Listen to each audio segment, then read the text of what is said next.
मुंबईच्या पूर्व उपनगरांमधली कनेक्टिव्हिटी सुधारण्याच्या दृष्टीनं एक महत्त्वाचं पाऊल उचललं जात आहे।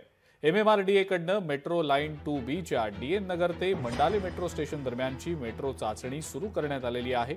या चाचणी दरम्यान मेट्रो गाड्यांचे डबे, इंजिन, स्वयंचलित मशीन याबाबत परीक्षण केलं जात आहे आणि याचाच आढावा आमचे प्रतिनिधी स्वप्नील जाधव यांनी घेतला। आपण पाहूया।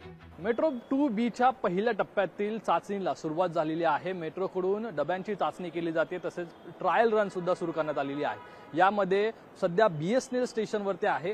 काम अद्यापही या स्टेशनचं पूर्णत्वास आलेलं नाही, मात्र लवकरच हे स्टेशन सुद्धा रेडी होणार आहे आणि एकूणच 5 स्थानकांदरम्यान जे आहे मेट्रो 2B ही धावत आहे। याच दरम्यान डब्यांचे जे काही चाचणी असेल ते करण्यात येणार आहे। तसेच सिग्नल यंत्रणा असेल, दरवाजे उघडतात बंद होतात या संदर्भातील सर्व इन्स्पेक्शन असेल, या सर्व गोष्टींचा अभ्यास करण्यात येणार आहे। स्वयंचलित दरवाजे नीट चालतायत की नाहीत या संदर्भात सुद्धा माहिती आहे ती गोळा करण्यात येणार आहे। खरं तर मेट्रोची चाचणी ही सुरुवात झालेली आहे, ट्रायल रन सुरुवात झालेली आहे। DN नगर ते मांडले दरम्यानचा हा मेट्रोचा जो प्रवास असणार आहे तो या चाचणी दरम्यान असणार आहे। एकूणच 5.39 किलोमीटरचा प्रवास हा मेट्रोच्या फ्री ट्रायल या रन मध्ये असणार आहे। त्यामुळे एकूणच मेट्रोची चाचणी ही 2B या मार्गावरती सुरू झालेली आहे। त्यामुळे लवकरच ही चाचणी पूर्ण होऊन सर्व सर्टिफिकेट मिळाल्यानंतरच ही मेट्रो जी आहे ती धावण्यास सुरुवात होईल आणि यातून प्रवासी वाहतूक आहे ती सुरू करण्यात येईल। कॅमेरा पर्सन विनीत पेडणेकरसह स्वप्नील जाधव, लोकशाही मराठी, मुंबई।